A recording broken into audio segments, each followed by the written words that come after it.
else. So I thought I'd best do a quick video on this one, as a lot of you guys are asking me my opinions on it and sending me articles and all that kind of good stuff. So Anthony Joshua, he had his Land Rover stolen.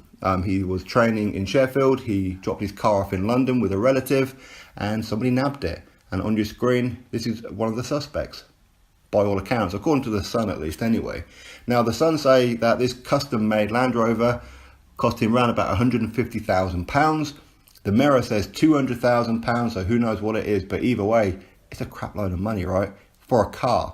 And for that kind of money, you would expect these security features to be impregnable.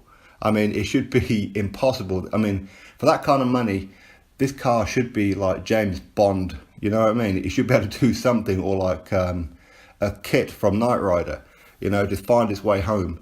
Now, apparently there is a tracking device in it, so whoever stole it, you ain't going to hold it on for too much longer. If you're hoping to sell it, ain't really going to happen. If you want to do something else with it, either way, you're going to be found, because it's in the news. It's not like you just stole anybody's car and it just goes under the radar, and the police may try and find it if they can find time in between having their coffee breaks and eating donuts. But this is Anthony Joshua. It's in the news. People are going to be looking for this car. Anybody who sees this car, anybody, because ultimately maybe somebody might get a reward for it, who knows.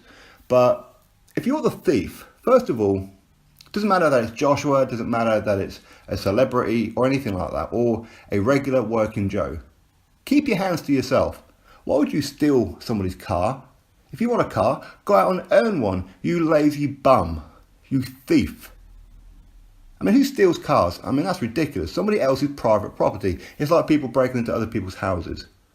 It's not your business. It's not your place. Okay, but as I said, maybe this person knew it was Anthony Joshua's car, because these kind of things happen with some boxers over the last few years. Tyson Fury, he had his car stolen. This was right before the Vladimir Klitschko fight, if I remember rightly. And Floyd Mayweather, when he came over, listen, he brought his own car over from the States, being a bit flash of it, somebody burnt the thing out. So, you know, maybe people are just doing it just because they're a celebrity. Maybe they're haters. Maybe it's somebody who really dislikes Joshua or Eddie Hearn, whatever it may be. You know how some people really get into their feelings when it comes to a boxer, like they actually know them. Like, so for example, a small minority of Tyson Fury fans, not Tyson Fury fans, but a minority of them are just absolute haters. Just like a minority of Deontay Wilder fans are just absolute haters. I don't know why you'd be an absolute hater, okay? If you're unhappy with somebody's record for not fighting or whatever, okay, fine. Say what you got to say, but don't go over there and literally steal a man's car. I mean, come on now. I mean, that's just petty. Some people just wake up each morning looking for a reason to do something stupid because they don't like Joshua, or maybe this person's a fan of Joshua and has wanted a bit of memorabilia. Maybe he's hoping that his belts were going to be inside his custom-made glove compartment where he stores his belts. But, you know, while he's in camp, unless he's going to be doing press conferences or walking to the ring, he's not going to have his belts on him, is he? And he's certainly not going to be leaving them in the car. But anyway, so that's one shining light, I suppose, with the fact that his titles weren't in there. But again, I mean, he's insured, so I'm sure he's not too worried about it. But some of the spokespeople for these, people who represent AJ, said that he's not going to let it distract him because he's concentrating fully on Povetkin. But it is annoying for him, that's for sure. Of course it would be, you know, £150,000 worth of car, or £200,000 worth of car, depending on what source you want to believe. But it's probably not even about the money. It's about the inconvenience that some little rat just wanted to do that. It's ridiculous, really. As I said, people just go up in their feelings. If you want to have an opinion, have an opinion. But to go and steal somebody's property, it doesn't matter whether it's Joshua, it doesn't matter who it is, your next door neighbour, whatever. Keep your thieving little mitts off other people's property.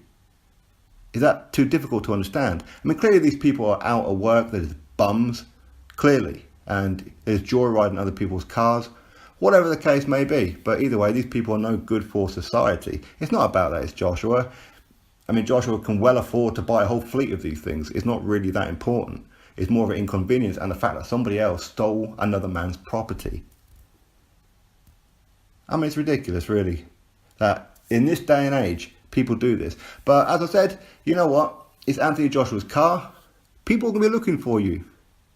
It's a very, very stupid thing to do. And you won't be famous for it at all. People will not remember your name if that's what you're hoping for. All that's going to happen is you'll probably go to prison. Because Joshua probably will press charges. Or Team Joshua's. So you probably won't even get to see Joshua in court. What an absolute idiot.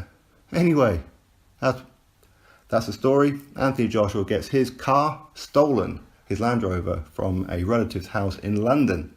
So anyway, drop your thoughts below about it. Click that thumbs up and subscribe. Catch you all on the next video.